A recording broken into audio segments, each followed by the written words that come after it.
What's going on? This is Marek representing Hustlenomics LLC.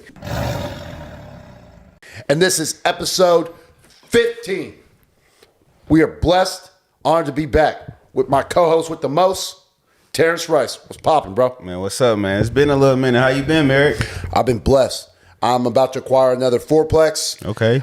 Growing, improving, getting better mindset, improved skills. And we're here with Mr. Andre, who's a real estate developer, and he's in the process of acquiring, 50 units? Yep, 15 units, multifamily. I also assist institutional investors with acquiring single-family homes. Year to date, I purchased about 150 properties for institutional investors.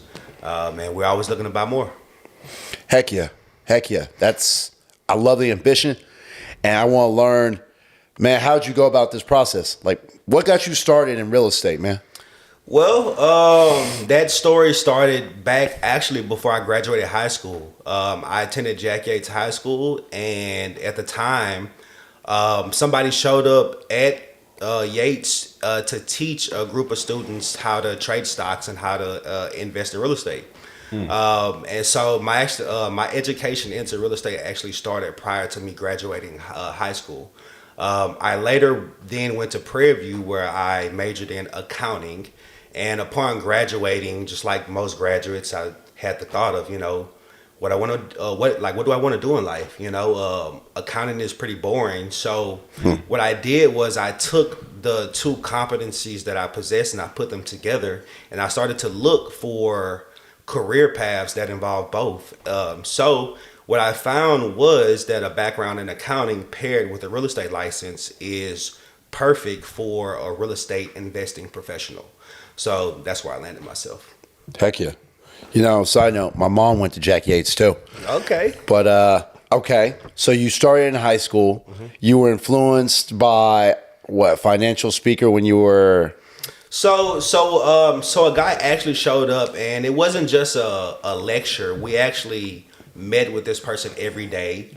We participated in a stock market game where we learned hands-on how to trade stocks, and we competed nationally for a chance to go to New York, and further the competition.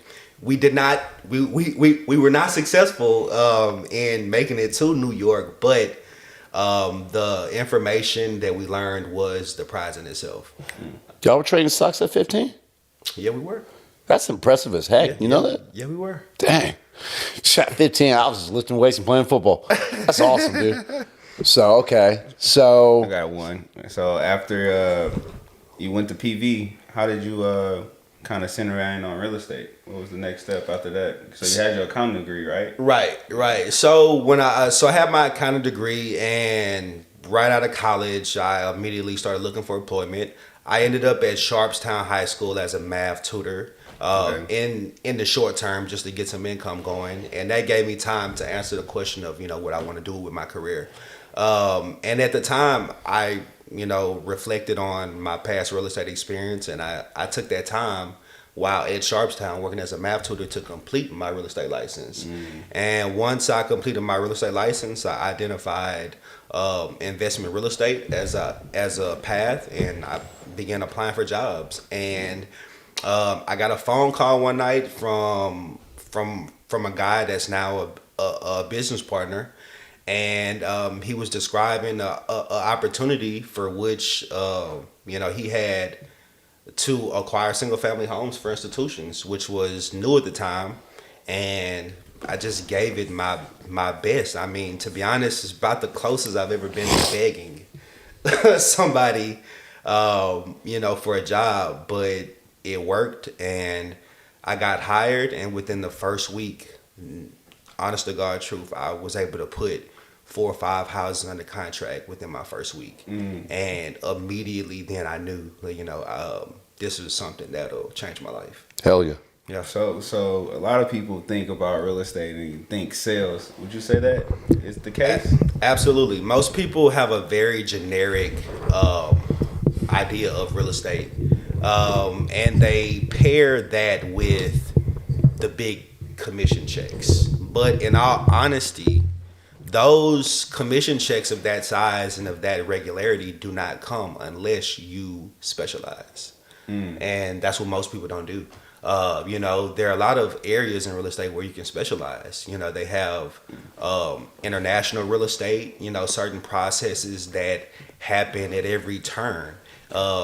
You can focus strictly on divorces and the processes that come about there. You can focus on inheritance, in the real estate processes that come about there. And all of these are also sources for distressed properties if you're into real estate investing. Because a lot of people wonder, where do we find deals? You find deals wherever people have trouble. Okay. So how do you get yourself in contact with the people who have trouble? So that question requires a little bit more creativity to answer. And to be honest, you have to explore your core competencies in order to really understand what works best for you. The reason why real estate investing and wholesaling is so difficult is because there is no answer that somebody can give you that'll lead you directly to the prize. For example, I'm from South Park in the Sunnyside area. So me simply searching through my contacts or through people that I actually know and grew up with, I will find an investment deal faster than somebody that's outside of my market that's looking for a deal. Or just the industry you work in, people that you're close to. You have to honestly develop yourself and make people around you aware. What's the term? Your sphere of influence. You have to attack your sphere of influence. And that's the thing that most people underestimate in any business. Interesting. So now you're getting deep. So how do you get, or at least we can go deep? How do you get the influence? What do you think? So as a person, yeah. So to be honest, everybody has it. We all have lived life. At this point, I'm 35 years old, so there are 35 years of people that I've connected with, and if you have managed your connections in a certain way, now it's time to reap the reward of it. If you haven't managed your relationships, then maybe it might be a little bit more difficult for you. But we all have a sphere of influence. We all have family, friends, colleagues, classmates. And to be honest, all you have to do is turn around and let your sphere of influence know what you're doing and prove to them that you're serious about what you're doing. And people have the overwhelming feeling to support, especially when they notice that somebody is trying. That's good. Yeah, so that leaps you into kind of getting your first couple deals, and then what? How do you scale now? So when it comes to repeat business, good customer service is the number one thing. Now, in my line of work, I'm selling money. I'm an investment real estate professional. So it doesn't take a lot of skill for me to say, hey, you give me this $50 bill and we'll put a little work in and then it'll become a $100 bill. It's not really much convincing that we have to do in order, to sell that. And that's essentially what we're doing with investment properties. We're picking a house up for undervalue, picking it up for 50 cents on a dollar, put a little work into it, and now it's worth a full dollar now. So I know you started off managing properties. How did you make the transition from managing the properties to raising capital so that investors could get a return on their proceeds? Can you break that down for us, please? Sure. So I actually started off in acquisitions first. So I started off acquiring investment properties, and so I started acquiring properties for a fund. And a fund is a limited supply of money, a limited amount of capital that an investor is looking to disperse. And once we spend it, that's it. So at the time, we were probably working with about 1.5 billion or something like that. And once we acquired, a couple thousand houses in my office, the acquisition process was over. So at that point, that was another thought, another point where I had to be creative and pivot to save and develop my career. But at that point, I looked over to the company that we were sending the properties to after acquisition for management, and I reached out to them for an opportunity as a property manager. That property at the time was one property management. They were later then sold and bought, and today they're Home River Group, which is one of the bigger dominant property managers out there. So Excuse me. yeah, so that's kind of how I got into property management. Is first I started off in acquisitions, and then once acquisition was finished, then I moved over into property management. Now, your question of how do I get to being able to raise capital for the transactions? Well, it's really the fact that anything in the process of single family investments, I've already come across, and I already have a track record as far as results. So for somebody that's looking to be a landlord or somebody that's looking to flip a property, I have all of the skills necessary and the highest level of those skills. So I'm very attractive. So if you're shopping for some help, why not go with a guy that's acquired 1,000 properties, managed 1,500, and has this kind of return on all of them, and he works with only the biggest clients. If you have the opportunity to, why not work with that guy versus somebody I don't want to Someone unproven. right Your well, not only reputation precedes unproven, you. but it's just so much more my resume. I mean the average real estate agent in a year, if they close 15 properties or 20 properties, that's a great year. But for I closed 150, and then you stack that year over year, and then you add in the fact of managing. I've managed 800, 900 doors at a time. Damn. And in some cases by myself, which was very brutal. That sounds awesome, dude. You can't tell me that at the time of doing it, because managing 900 doors by yourself is brutal. I mean, literally the phone rings all day. Yeah. It's a constant amount of fires that you have to run around and put out. And I'm talking about the fires that threaten legal action. Go into detail for that. I mean, I've been in tread complaints before. What's a Tread complaints. So licensed individuals are the governing authority is the Texas Real Estate Commission. So whenever a professional mishandles a consumer, the consumer has the ability to go to the Texas Real Estate Commission and file a formal complaint.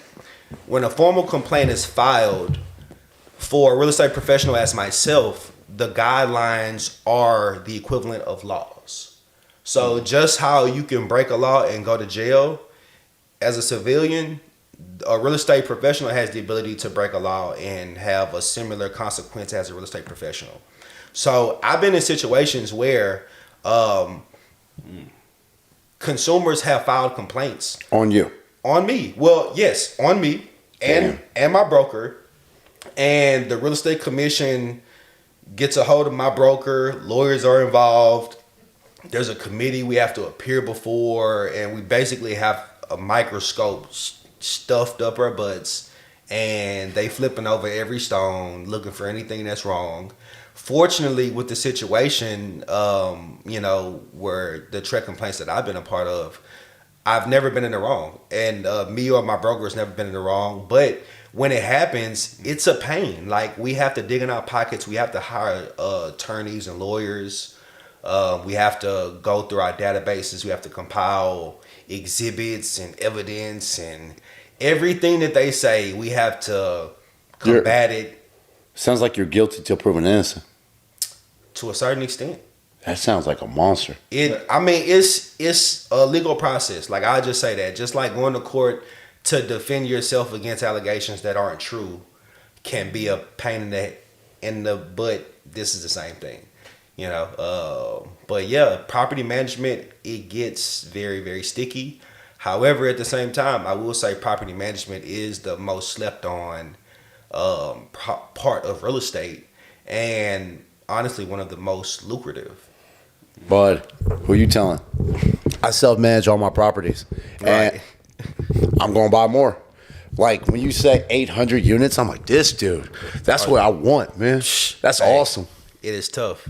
It is tough. Good.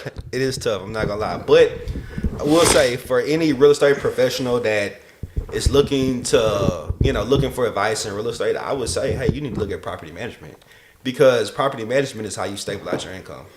If you have 100 doors and you're collecting 10%, I mean, let's just keep it simple and say average rent is 2,000, and you're collecting 10% of 100 doors.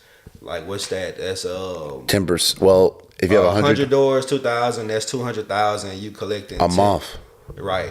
And 10% of 200,000, it's what, 20,000? 20 grand. That's your management fee. I would be very okay with 20 grand a month for the rest of my life. Right. I think I could figure out some way to make that work. Right. And buy more. And the way I think of property management is like, you can spend $250,000 on acquiring property, right? And how much rent are you gonna collect off of that? Well, it depends on the property. Right. But even if you buy a duplex. 10% rule? 1%. 1%? Rent. Yeah. Yeah. If it's a great income producing property, then you're 1%. So if you spend $250 and you collect $2,500, that's great, right? But let's say the rent is $2,500 and you collect 10% of that. That's $250 bucks, and you don't have to dispense the capital of purchasing a property. And I mean, after you pay all your expenses and stuff, how much are you actually cash flowing anyway? So I think property management for a real estate professional is an easy way to get into passive. I'm not gonna say passive, because passive means that there's no work involved, but There's work. it's a lot of work. But if people pay their rent on time, you can manage 100 doors, and if everybody pays their rent on time, then your phone doesn't have to ring in a month, and you're still collecting your management fee. Do you think it was the quality of tenants that you were dealing with, which is why you were putting out fires and you had to raise your tenant screening process? Or is it just inevitable if you have 800 tenants that your phone's just going to be off the chain always? If you have 800 doors, your phone is going to be slammed. Like, even if it's not issues, it's going to be renewals coming up. It's going to be all kind of stuff. It's going to be repairs. Just the sheer volume of things that happen with that amount of doors. If you're one property manager, your day is going to be full. But I will say, the quality of tenant, it makes night and day difference from what kind of fires you're going to be putting out. If you have low quality properties or low quality assets, then you're going to be bleeding capital. As soon as people move in, you can expect complaints, and you can expect a bad situation from day one, which is what we want to avoid, because you as an owner, you're not going to get any money. If somebody comes in and they put in maintenance requests and they have a bad experience from day one, you're gonna spend money on work orders, and when it's time to renew, they're gone. And then you got to spend the capital and do the process to turn the property again. So I advise against lower cost assets if that's an option for you. So what market? Class A, B, C, D? Where are you hunting? Class A if you can. Class A? Class A. It depends. There are certain benefits. Okay. Right. So class A, you have a higher quality tenant. You will have lower delinquency. But Class A, people might move on and be ready to purchase a house in a year or two. That's what I was thinking. Right. And they might want more. Right. If you go lower class, now let's talk about South Park or Sunnyside. If you present a good quality product in South Park and Sunnyside, you have the ability to find a medium quality tenant, but that tenant, if they like that area, they're going to stay there. And I have tenants that I place in the beginning of my career that are still in the same house. 13 years later. Heck yeah. Yeah. And those happen in those areas where the quality of product that you present can be so far superior to the competition that it's difficult for people to move. So, I got a question about two markets I'm looking at. I'm looking at Pasadena and Baytown. What is Pasadena a C or B type of market, and would Baytown be a B or C type of market? What do you think? I would say they're both B or C. I would probably do C in Pasadena and B in Baytown, or maybe just C across both. And the reason I say that is because those are economical parts of town. You know, the people there are, you know, working class. So you want to make things affordable. They're not necessarily looking for the bells and whistles. You know, if you have a solid product that they can depend on, then I believe that you can depend on them. And in those markets, you know, I don't think they're gonna. There is riffraff, but I don't think you're gonna have the amount of riffraff that you would have in like South Park. Gotcha. You have a higher quality selection of tenants. There are a lot of places to work around those places, and that's why the people stay there. Versus South Park, where is there to work? You're right. You have to venture out of South Park to find employment. Right. Unless you drive Metro. Right. So a lot of this comes down to money and wealth and communities, right? Right. And what would you say is a need for us to kind of see the value in doing real estate right? I'm sure you got a lot of experience and you've seen a lot of situations. If you care to speak to them, I know it may be deep. No, it's very deep, but it is essential that we see real estate correctly because it is the foundation of our communities, and it is the reason why our communities are in the shape that they're in now. When you own the real estate, it's cheaper to open business. Having to open a business while paying for rent is completely different from owning real estate and being able to create your business without the burden of overhead and additional expenses. And the fact that we keep selling Granny's house and the fact that we don't buy in our communities, our black, you know, the people from our communities are not displaying financial literacy by going out and to new suburbs and buying new houses, which I constantly preach. If you go and buy a new house in a new suburb, it's the equivalent of you going to a luxury car dealer and buying a brand new 0-mile car. The moment you drive it off the lot, you cannot sell it for what you bought it for. Now, the difference is with a car, you're only stuck for 5 years. With a house, you're stuck for 30 years. Paying all your money, you know, because what we do is we get our check, we add it up, we see what the most we can buy. We act like we're not going to buy anything else in life. We act like we ain't going to want to go out to eat. We act like we ain't going to want to take no trip. We go down here to this new home builder whose price is not even based off of comps. They create their own value and they put it at the top. So these people are overpaying just to get their dream house. Yes. Sounds like a good time to be a builder. That's how it's always been. Dang. But us and our communities, we care about keeping up and the image so much that we don't even think about what we're doing, right?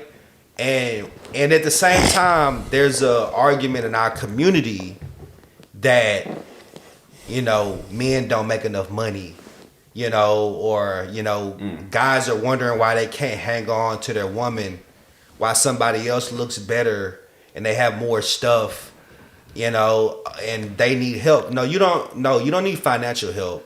You need a scrotum sack.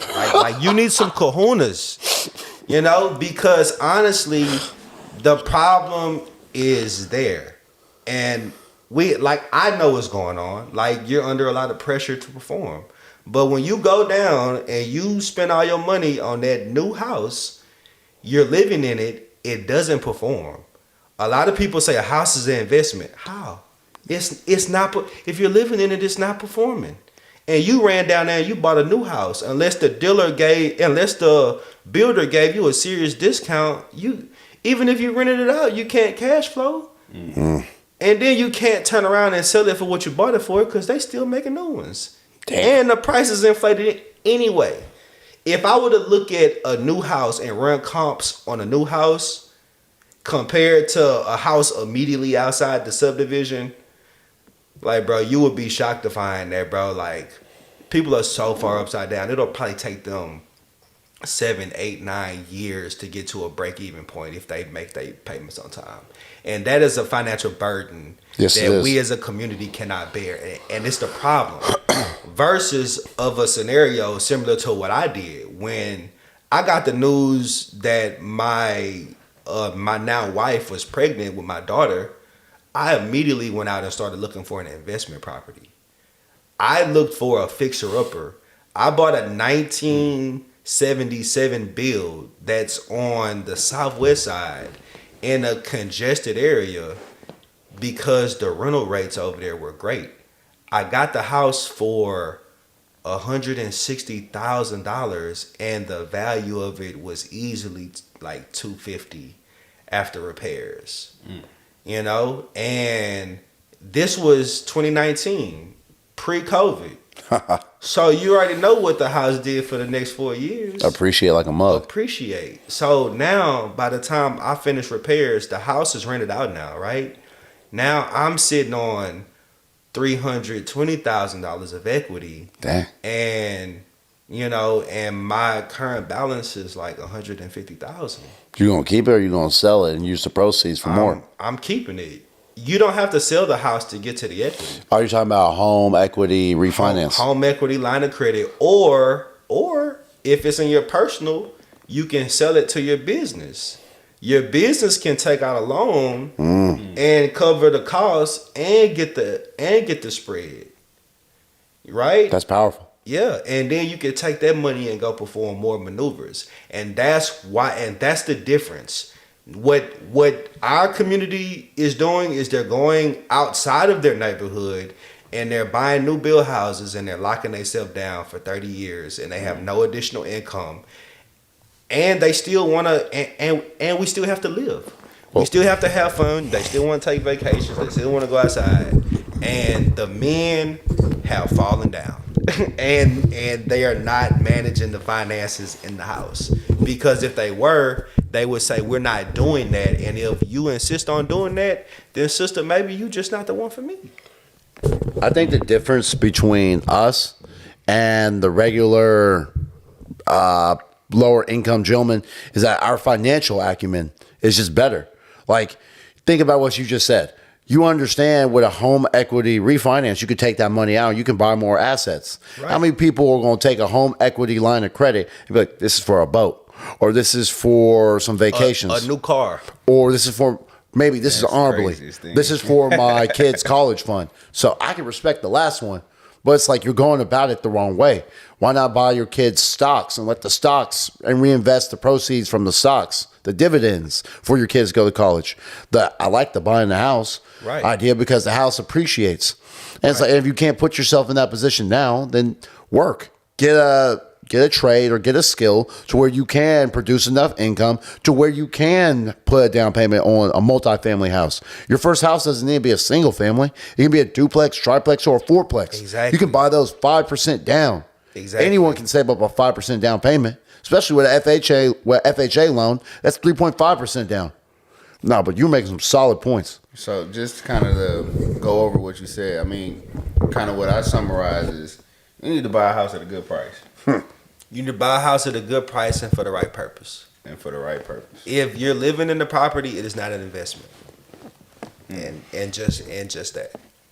So we all got to kind of live somewhere. So what's the right situation for living your life and deploying your capital of what you acquire? Well, I'll say it like this. There's a post on Instagram and, about renting versus owning. And I look in the comments and somebody's like, why are you paying all this money to pay somebody else's mortgage? You're stupid. And I'm like, I jump right in the comments like, people that are financially smart own what they're renting out to someone else and they rent where they live. Because if I rent where I live, I can do it in a certain way where my rent is 100% tax deductible. And I'm trying to dodge Uncle Sam anyway. So if I can, save 25 grand from paying Uncle Sam by paying rent, that makes sense. So there's a difference in between value socially and value financially. And we need to get both of those in our sights. So socially and financially. I guess now that you brought up those points, the money of wealth and having a lot of money in a sense comes with knowing a lot of things, right? And when I say that is, it's not just simply like let me make money, but also you gotta protect your money and you gotta figure out how to not pay taxes. So I feel like in our community, a lot of people miss those nuances, right? Because there's so many moving pieces to really truly get all your equity, all your money and funds out of these different situations. Can you speak to some of those aspects of how you think about like hey, I just want to buy a few rental properties. What's the best strategy for me to kind of get going, or whatever you feel is a good strategy for people to be informed about truly doing real estate and all the nuances kind of behind it. And it may be an overloaded question, but yeah. So, all right. So, I'm going to say first that it's always beneficial to figure out your core competency and what you do better than anyone else, because that's where you're going to find your best deals, or your best, situation. If I'm speaking to the average person, I would say that house hacking is, I think, the easiest way to get into owning rental property. And is simply, maybe you put a down payment down on a fourplex, live in one unit, and then rent the other three out, or duplex. But I think that the desire to do so is more of the barrier than the actual steps of doing it. And that's the reason why I said you have to look into your core competency first, because I honestly believe that people are going to do what they want to do.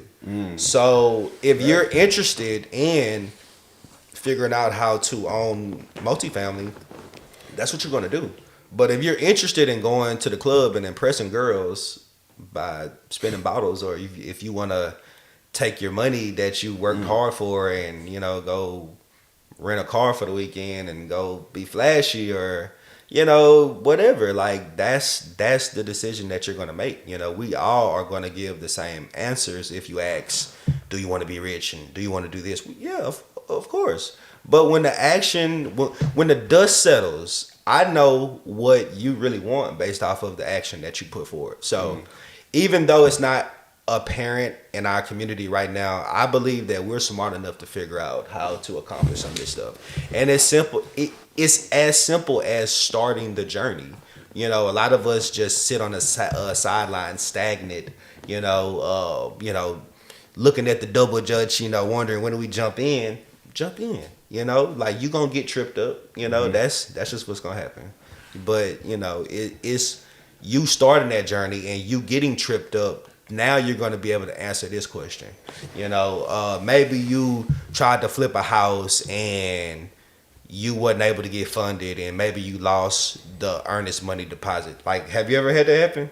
Yes, one time. Yeah, I lost $2,000. Hey, right, 2. Look, I lost 5. I was pissed. And it was at a time when I didn't have it like that, But Who you telling? That was my third property. Right, Bruh. right. But people see me lose $5,000 and they'll be like, "Man, I'm never doing that." Yeah. Well, you'll never make it to where I'm at then. Correct. Like you have to be willing to deal with. There's gonna be setbacks. right. Like- You gonna get tripped up. It's gonna happen, man. Like, are you scary? That's the question. Even if you gonna are get back scary, up? you gotta be brave. Yeah. And if your unit gets trashed, you gotta know that I'm just gonna be able to fix it, or I'm gonna find contractors who have the ability to fix it, Right. or I'm gonna network with people who can help me get contractors and get lenders. It's just you, know gotta what? believe in yourself. Maybe that's what it is. Like, there are people that have to have a perfect world. Like it's some people that just have to have it all perfect. And if that's you, then You're never gonna I succeed. believe you're at a disadvantage in life. I believe your expectations are not realistic. You will never to what life succeed. is gonna bring. So now you hit on something that's deep now that we can go deeper on. How do you get through the troubles, right? Because some of these troubles can take us out. So what has been your kind of motivation to kind of stay sane and keep going? My question is, like, what can take you out? Like, all right. That's even better. Okay, right? so let me go back to the house that I'm up on. Like, the one I described when I bought in 2019, right? When I bought this house, 1977 build, everything's original, right? So, you know how it is when you talk to a wholesaler and they, repairs gonna be $25K and carpet and paint, and then you get in there and you be like, man, this guy ain't this guy got me. Like, carpet and paint on this ain't even $25K. So I bought this house and I'm thinking rehab gonna be 30, 40. Man, look, my kitchen appliances was like 25 because I like nice stuff. So when it was all said and done, I ended up spending $80,000 on this house. Jeez. And this was before I was going hard. Like, I was probably making like $5-6 a month. Wife pregnant, she ain't working. So I'm like, of course I'm skillful. I have a construction company. I breed French bulldogs, and I also install epoxy flooring for commercial and residential business. So wait a minute, man, you just unloaded a lot right now. I know. Look, let me get to the story and then we can dive deeper. All right, bet. So my real estate is paying me about $5-6 a month. And which is nothing for all the bills that I have. I have to take care of my wife and I have to pay the mortgage, which we're not living in. So I have to pay that because it's a rental house, right? Got it. Gotta pay it. Gotta pay the rent. You know what I'm saying? So I'm doing that. I'm broke. Like, you know what I'm saying? All the money from my job is just taking care of my wife. You know what I'm saying? So in order to get by, I have to lean on my other skills. I have to, I got a Rolodex of contractors. Let me start an LLC. Okay. So blah, blah, blah, blah, blah. So you got creative. So I did, right? So my point is, like, at the time when I bought this house, I thought the repair was going to be $35,000-$40,000. When it all said and done, the repair was close to like $85,000, right? And it's at a time where I don't have that kind of money. And it didn't happen in a short term. It took me 3 years of floating the mortgage and doing all of that to complete that project, right? That sounds brutal. Right. So that's why I'm asking, when do you quit? You don't quit. Exactly. There is no such thing as quitting. I respect that, man. Right. But what you just told me, that's like Navy SEAL levels. Navy SEAL training is only 2 years. For real? Man, you went through 3 years. That probably would have been easier for me, right? Bro. So it's more so you just gotta see it through. You gotta have the resilience. The value there. I could be like, oh man, I done lost 50,000. You know how some people think, oh man, this real estate stuff don't work. So if I would have sold a house at that point, I would have had to take a loss. Like I would have. I would have took a loss, but I wouldn't have been where I am. Right. Like I probably would have made 10, 20 grand on it. You know what? It would have been a loss because I wouldn't have got back all the money I spent on repairs. So, but selling it or doing anything wasn't an option. It was never an option. He's like, I'm gonna figure this out. We're gonna pay this mortgage, and it's gonna sit here vacant. I don't want to get into your business and stuff, but I know it was some naysayers. Man, you know what? Big shout out to my wife because That's good.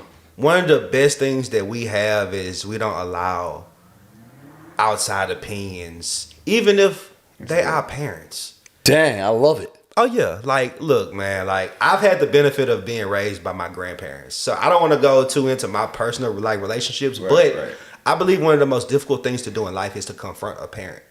Is for you to, oh yeah, Okay. yeah, Please. like that's the issue in the black community is like we're raised by our mothers, so the behavior that we observe from our mothers, we download as normal and acceptable. You're talking about boys? Everybody. Everybody. I hear you and I feel you, but it's just since my parents, when I was buying my first rental properties, no one believed in me, and it's just like either I'm gonna believe in me and make it work, or no one's gonna make it work. Right. So it's just like I learned at like 25, 26, I gotta just stop listening to anyone else but myself and God. Dude, my parents had my dad and my grandparents had an intervention with me when I graduated college because I told them I was going to go into real estate and I had an accounting degree.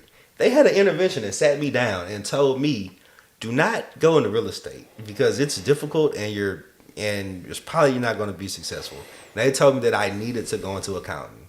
I looked all of them in the face and look, this wasn't a long conversation. Like I looked all of them in the face and I said, look, I love y'all. I'm sure y'all love me. And I'm sure whatever decision I make, y'all are gonna love me. So if I end up homeless under the bridge, I know y'all still gonna love me being homeless under the bridge. So, you know what I'm saying? It's all good. And exit stage love. Heck yeah. Because if I would have listened to that, I would never have been where I am now. Respect, that's a difficult one because I feel like a lot of times our parents, they have a lot of, this is outside of real estate, but they have a lot of foresight on like what life is, right? And they do. A lot of times, I say they're correct, but I'm like you, right? It's some roles where I was like, I'm not listening to that, right? And so when do you make the decision of like, okay, and this could lead to like real estate, like taking advice from like one of your friends, that is successful. Do you look at that what they have in their trajectory, or like how do you kind of evaluate what to listen to? Because this is something personally that I've been trying to like get better at. Because you don't want to trip over your own feet when you don't have to, right? Not absolutely. Like I think the easiest thing to break that is to not allow your parents or anybody around you to be the exception. If you wouldn't take advice from somebody who hasn't been a real estate investor outside of your family, why would you take advice from your mom about being a real estate investor if she has never even thought about it? Matter of fact, if we talking about like moms, I'm like, you know what? There are some rock star women out there, right? But if you are have a lifestyle of dependence, then I automatically know that I can't listen to you because you're going to need me. I can't be dependent. I'm a man. That's true. Right? And whether people want to realize it or not, women grow up different and they experience life different. Like if a woman wants to have nice things, one of the things that she can look forward to is maybe marrying the right guy. Right? Yeah. But what woman is fantasizing about buying you a Maybach? None. No woman's gonna buy me a Maybach, right? Unless I'm so rich that try to get them to pay your bills. Look, try to get them to pay for the tip on a date. Actually, I had this one girl who would buy me drinks. I'm like, holy crap, where'd you come from? Right, the one is special though. Right. But the average, right? Yeah, no, the average won't do that. Right, like men, we just come from a completely different perspective in life. So, you have to be very selective on where you accept your advice from. If somebody hasn't walked the walk of where you're trying to go, then I'm not saying be rude to them, and I'm not saying don't listen to them. Like, I listen to everybody because a guy that's sitting down on the curb at the store might have some useful information for me. So I listen to everything, but I'm very selective, and I filter everything, and I'm very selective on what I choose to retain and what I choose to take action on. You can learn from everybody, especially what not to be. Right. Right. I think that is more times a better lesson, what not to be sometimes. That's deep. Well, we're coming to the tail end of this segment. I want to know one thing. What's your end goal when it comes to real estate? Like, where do you see yourself in the next 5 to 10 years, man? So currently right now, and what I'm developing for the future is I want to be a person that people in my community can approach if they want to gain real estate investing advice and knowledge, and if they need help. If there's anything in the process that they want to know about, I want to create an environment or, an online community where people can come and have these questions answered and learn. Heck yeah. Sort of like Bigger Pockets, but Bigger Pockets doesn't talk the way that I talk, and people in my community might be more comfortable with talking to me versus them, and Bigger Pockets is not going to develop core competencies that our communities need and address issues that are going on in our community. Absolutely correct. So, yeah, I want to kind of be a form of liberation, of liberation and giving people that have aspirations to invest in real estate or to gain knowledge, or even if you're just a family and you want to know, like, hey, we don't want to get stuck in a new build mortgage for 30 years. Help us develop a game plan where we can see our family's trajectory, just whatever. Real estate finance is where I want to position myself, and I plan to make everything that I have available to the everyday person and to mom and pops. Quick fast, what does that look like? Good question. So that looks like more podcasts like this. Okay.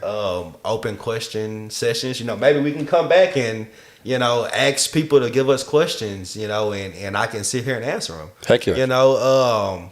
So yeah, online community, more podcasts, websites. We can look at some of our deals. I would love to break down my rental property deal, put it all on paper, present it so that people can actually see the numbers, what it looks like. I'd love to check it out, bro. Yeah, property management, portfolios, like whatever. Like, you know what I'm saying? Like, I have a lot of actual data, statistics, not just cap, like everything is verifiable. I can pull my transaction records from hard back as long as I was a real estate agent. But yeah, like I want to show people what this stuff looks like, and addressing real world problems, like, for example, the aging community, like the grandmas that got properties that, nobody to inherit them. And like, for example, my grandmother fell 3 times in the last 3 years. Thank God she has a grandson like me where I can go and be with her, or at least I was able to move in with her because she had nobody there to stay with her. So I had to move my family into her house, and then I had to start, putting together plans with my father and the rest of the family to have providers come by and do all of this stuff. And that was after the first fall. Then she fell 2 more times. Now she's not even at home. She has to stay in an assisted living facility, and this is like her 3rd one. How old's your granny? My granny is 89. Right? We had one facility that was in River Oaks, was supposed to be the top notch. Man, our bills got up to $10,000 a month. Jeez. At the River Oaks facility? Yeah. Because I have one of my aunties stays at one of those assisted living places in River Oaks. Yeah. It's like $4,000 a month or something. Bruh, for I'm everything that we were asking, I'm like, Jesus. like I think the base rate was like $4 or $5 a month, but they nickel and dime you for everything. Like they were charging us to give her insulin shots and all. And by the time it was all done, the bill was $10,000 a month. And that is an issue that a lot of grannies are facing. They fall, they have nobody there. They have to go live in assisted living, and they have a property that's just there vacant and is dilapidating. So there are a lot of and it's a real problem. Like it's happening on a massive scale. And just having somebody like myself that's aware, that lives in the community, and I'm gonna dedicate myself to like putting together solutions that make sense for everybody. Maybe there's an investor that'll love to buy the house from Granny and give her the capital that she needs to be able to reside in the assisted living. Right. Or maybe she can, or maybe we can take over management and give Granny a rental house, so she can pay for this assisted living. It's a lot of different possibilities, but that's what I'm looking forward to, is creating solutions for everybody. The neighborhood investor, Granny, the family that's coming up. I believe all of us in our Black community need solutions, and that's what I look forward to putting together. Powerful. Man, I like that. Powerful. Well, it's been a heck of an episode, and man, before we close it up, any book recommendations? Oh man, yeah. The multi-million-dollar. Hold on, let me go on my book bag. This one fresh, or this something you kind of been settling with? So this one is something fresh. So anybody starting out, I recommend Rich Dad Poor Dad. I'm pretty sure everybody's gonna tell you that. And the ABCs of Real Estate, also by the same author. So for you guys, if you guys have not read it, I would advise the book on tax strategies. The Bigger Pockets one? The Bigger Pockets. Okay. And the second one, the Advanced Tax Strategies.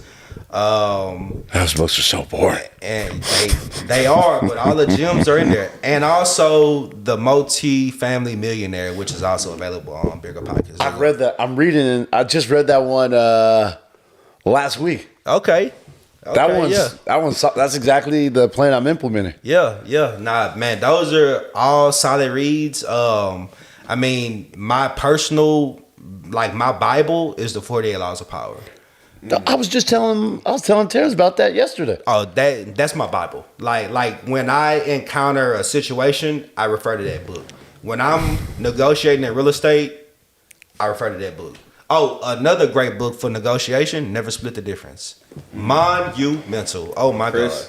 What's his name? Yeah, written by the FBI hostage negotiator. That, I'm not gonna lie, for negotiation, that has to be like the single most impactful book I've ever read. I'm literally buying it right now. Yeah, never split the difference. What was the key points, or is something, the whole philosophy behind it? Or was it something that stuck out that was simple? It's the way that they understand how the brain works. And for me, Chris Voss, I think that's his name. I believe in working smarter, not harder. Chris Voss, Yeah. negotiating as if your life depends on it. Yeah. Just got it. Exactly. And hey, that's not even fluff. Like I close a lot of deals, and I negotiate every day. When I tell you that book works, that book gives you real negotiating game. Because when I first met you, I was applying some of the stuff from 48 Laws of Power, because you remember the rule where it's hey, don't talk too much or you'll appear foolish. Yeah. I'm this gentleman seems like he knows what he's talking about. So when I'm around someone knowledgeable, I'm going to just be quiet because I want to hear them talk. And I'm that's awesome you said that, man. Yeah, bro. I love the 48 Laws of Power. The rule, never ask for a favor, always reciprocate. Man, just simple stuff like that. That's how I have so many relationships, and I'm able to get what I want to out of them. I never show up empty-handed. It's always hey, I got this, you gonna, go ahead or I count favors. If somebody comes and they need something for me, bet I'm gonna do it right now. I'm gonna do it. I'm gonna do exactly what you want, because that opens the door for me to Ask reach you for out a to favor. you later. You know what I'm saying? That makes sense. Right. And A you favor have for people, a favor. Like I've had somebody come to me, one of my close friends, and they're like, bro, whenever you need something, it's almost like you just pick up the phone and you call somebody and they are like happy to do it. Like, how do you do that? And I'm like, cause when they call me, I'm happy to do what they want. You know, and it's just simply reciprocated, you know, like I do more listening than talking. So I'm gonna know what you want, even if you don't know what you want yourself. You know, like you expressing me your goals, like all this right now, right? Like I could go to my car and call you in a couple minutes and be like, hey bro, I got a multifamily property that's, you know, whoop whoop whoop and whoop whoop whoop. You be like, hell yeah, I want that. It's just simple as that. You know, just being able to connect those dots and keeping people in mind, they're gonna keep you in mind, you know? Right on. I think that's the key for my year, man. So thank you for these books. Man, nah, facts. Man, do you guys have any good reads? I got how much time you got? But guys, this is Marek. We're signing out because we're getting a little bit off topic. Hey, subscribe, like the video, and stay tuned in. We got some great stuff coming. Peace. Peace out.